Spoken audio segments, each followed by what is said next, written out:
जादुई दिया। कई वर्ष पुरानी बात है। एक गांव में भोला नाम का गरीब किसान अपनी बीबी और बच्चे के साथ रहा करता था। वो बहुत गरीब था। वो जंगल में जाता और वहां से लकड़ी काटकर शहर में बेचा करता था। वो किसान गरीब था लेकिन दिल से बहुत अमीर था। एक दिन भोला जंगल में जाकर लकड़ियां काट रहा था। तभी वहां पर एक साधु बाबा आते हैं और भोला से बोलते हैं, बेटा मैं इस जंगल में अकेला घूम रहा हूँ, क्या तुम मुझे पानी पिला सकते हो? क्यों नहीं साधु बाबा, बिल्कुल, ये लीजिए आप पानी। किसान एक छोटे से घड़े में पानी ले आता है और साधु बाबा को दे देता है। साधु बाबा ने भरपेट पानी पी लिया और भोला किसान को शुक्रिया कहा। पानी पीकर जब साधु बाबा ने किसान की तरफ देखा तो उन्होंने पाया कि वो किसान बहुत दुखी था। तब उन्होंने उससे पूछा, क्या हुआ बेटा, तुम इतना दुखी क्यों हो? भोला ने कहा, साधु बाबा मैं बहुत गरीब हूँ। जंगलों से लकड़ियाँ काटकर मैं शहर में बेचा करता हूँ, लेकिन उससे जो पैसे आते हैं उससे मेरा परिवार नहीं चल पा रहा है। साधु बाबा उनकी बातों सुनकर थोड़ा भावुक हो गए और उन्होंने कहा, बेटा मैं तुम्हारी मदद ज़रूर करूँगा। और उन्होंने एक मंत्र पढ़ा और उनके हाथों में एक दिया प्रकट हो गया। ये ले बेटा दिया। पर साधु बाबा ये तो सिर्फ एक दिया है, इसका मैं क्या करूँगा? अरे बेटा ये कोई साधारण दिया नहीं है, ये एक जादुई दिया है। क्या क्या कहा? जादुई दिया? इसे जलाकर तुम जब भी अपनी इच्छा के अनुसार कुछ भी इससे मांगोगे ये तुम्हें दे देगा। शुक्रिया साधु बाबा। इतना बोलकर भोला किसान उस दिया को लेकर घर आ जाता है। घर पहुंचकर वो अपनी पत्नी को आवाज लगाता है, अरे अरे भाग्यवान कहाँ हो, जल्दी आओ, ये देखो मुझे क्या मिला है। क्या हुआ, क्यों चिल्ला रहे हो इतनी जोर जोर से? अरे भाग्यवान ये देखो जादुई दिया। क्या जादुई दिया? तुम्हारा दिमाग तो ठीक है ना? हाँ भाग्यवान, ये एक जादुई दिया है। क्या तुम देखना चाहते हो इसकी जादुई शक्ति? अच्छा ऐसा है तो ठीक है। मेरे कपड़े फट गए हैं, क्या तुम मेरे लिए एक कपड़े इससे मांग सकते हो? भोला उस दिए को जलाता है और उससे कपड़े की मांग करता है। कपड़े की मांग करते ही वो जादुई दिया उनके सामने कपड़े प्रकट कर देता है। देखा इस जादुई दिए का कमाल। अब तुम्हें जिस चीज की भी जरूरत होगी तुम इस जादुई दिए से मांग लेना। अगले दिन भोला फिर से अपनी कुल्हाड़ी उठाकर जंगल में लकड़ी काटने चला जाता है।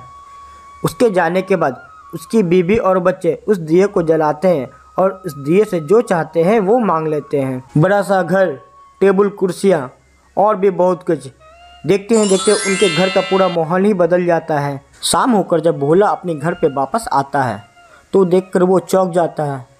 अरे अरे ये तो मेरा घर नहीं है, मेरा घर तो छोटा सा था। उसकी पत्नी दरवाजे पे ही खड़ी होती है। वो अपने पति को देखकर बोलती है, जी सुनिए, ये आप ही का घर है। ये सब जो देख रहे हैं ये उस जादुई दिए का कमाल है। उस जादुई दिए की मदद से उन लोगों ने अपनी जरूरत की सारी चीजें उससे मांग ली। बहुत समय बीत जाते हैं। उसके घर पे एक साधु बाबा फिर से आते हैं और बोलते हैं, सुनो बेटी, मुझे थोड़ा प्यास लगा है, क्या तुम मुझे थोड़ा पानी पिला दोगी? भोला अंदर से ही अपनी पत्नी से पूछता है, कौन आया है जो हमें इस समय इतना परेशान कर रहा है? पत्नी बोलती है, अजी एक साधु बाबा आए हैं जो हमसे पानी मांग रहे हैं। मुझे तो लगता है ये कोई भिखारी है। भोला अंदर से बोलता है, अरे भगाओ उसे यहाँ से, पता नहीं कहाँ कहाँ से लोग आ जाते हैं। चले जाओ यहाँ से, यहाँ तुम्हें कोई पानी वानी नहीं मिलेगा। भोला की पत्नी ऐसा बोल के घर के अंदर चली जाती है। साधु बाबा उदास होकर वहाँ से चले जाते हैं। उधर भोला की बेटी को बहुत तेज भूख लगती है। वो अपनी माँ के पास जाती है और बोलती है, मामा मुझे भूख लगी है, प्लीज वो कुछ खाना खिला दो। भोला की पत्नी जादुई दिया को जलाती है और उससे खाना मांगती है, पर इस बार जादुई दिया उसे कुछ नहीं देता है। अरे अरे सुनिए तो, ये देखिए इस जादुई दिए को क्या हो गया है। मैं कुछ मांग रही हूँ और ये कुछ दे ही नहीं रहा। भोला भी उस दिए को जलाकर उससे कुछ मांगने की कोशिश करता है, पर वो दिया उसे भी कुछ नहीं देता।